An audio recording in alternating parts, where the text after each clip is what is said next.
আজকে আমরা কোহেসিভ ডিভাইসের একটা পার্ট, তৃতীয় পার্ট ক্লজ ক্লজ নিয়ে আলোচনা করব। কি নিয়ে আলোচনা করব? ক্লজ ক্লজ নিয়ে আলোচনা করব। তোমরা সবাই রেডি হয়ে যাও, আমরা এখন ক্লজ শেখাবো। তোমরা তোমরা এখানে দেখো, সবাই যার যার মতো খাতা আছে সব খাতা রেডি করো। রেডি করে তোমরা ক্লজ সম্পর্কে লিখবে, ঠিক আছে? আমি এখন ক্লজ শেখাচ্ছি, খেয়াল করো। একটা খাতা দাও আমাকে। প্রথমে হচ্ছে ক্লজ কাকে বলে আমরা এটা দেখব।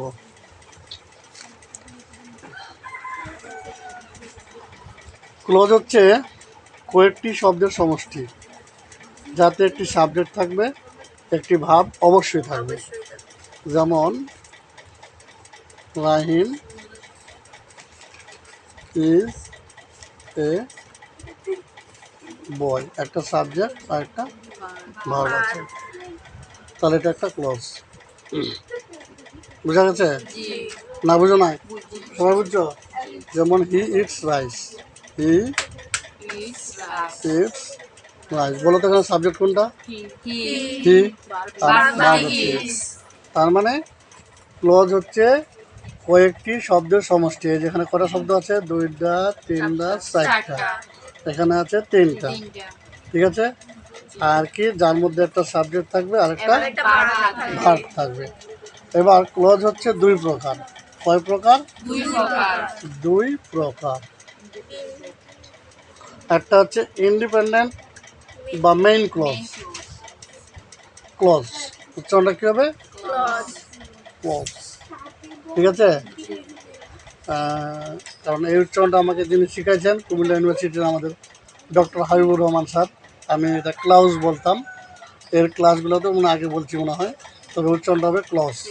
স্যারের প্রতি শ্রদ্ধা। Independent public main clause. আর একটা হচ্ছে ডিপেন্ডেন্ট সাবঅর্ডিনেট ক্লজ। এখন আমরা ইন্ডিপেন্ডেন্ট ক্লজ সম্পর্কে পড়ব। ইন্ডিপেন্ডেন্ট ক্লজ হচ্ছে একটা উদাহরণ, খেয়াল করো। We visited Comilla in May. দেখো এখানে একটা সাবজেক্ট আছে আর একটা ভার্ব আছে।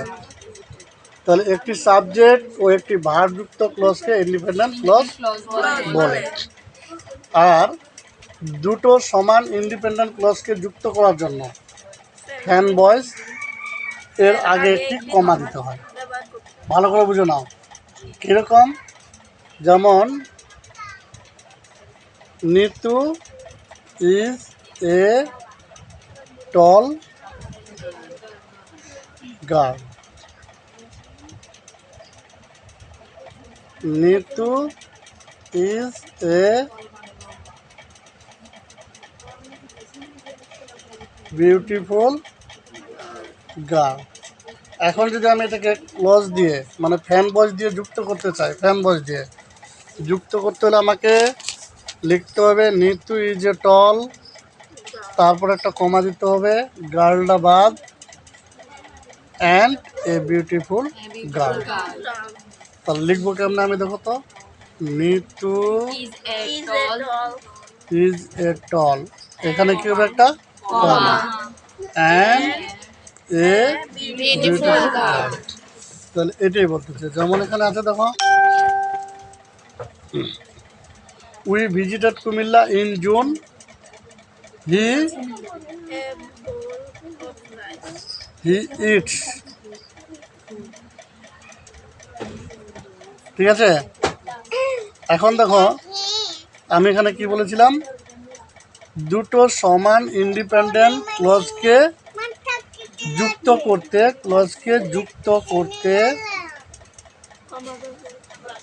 করতে ফ্যান ভয়েসের আগে একটি কমা ব্যবহার করতে হয়। দেখো, we visited Thakurgaon in May, খেয়াল করেছ? তারপর একটা কমা আছে, এরপরে ফ্যান ভয়েস হচ্ছে অ্যান্ড। আমরা ফ্যান ভয়েস সম্পর্কে জানি না, for and, nor, but, or, yet, so, এগুলো মনে আছে তো? তারপর then we visited Dhaka in June. এই যে দুটো কিন্তু সমান একই বাক্য। আমরা, এখানেও আমরা। আমরা প্রথমে মে মাসে কি ভিজিট করছিলাম? ঠাকুরগাঁও। এবং জুন মাসে কি ভিজিট করছি? ঢাকা। কি দিয়ে যুক্ত হয়েছে? অ্যান্ড দিয়ে, তার জন্য এখানে কমা হয়েছে। তাহলে আশা করি তোমরা এখন বুঝে গেছো যে ইন্ডিপেন্ডেন্ট ক্লজ কাকে বলে। আমি আবারও এখন বলি, যে ক্লজে একটি সাবজেক্ট এবং একটি ভার্ব থাকবে তাকে বলা হবে ইন্ডিপেন্ডেন্ট ক্লজ। ক্লিয়ার? ইন্ডিপেন্ডেন্ট ক্লজটাকে সিম্পল সেন্টেন্সও মনে হয় আমরা বলতে পারি আর কি, হয়তো আর কি। He eats rice, he goes to school, ঠিক আছে? আই ইট রাইস বা আই গো টু স্কুল বা আই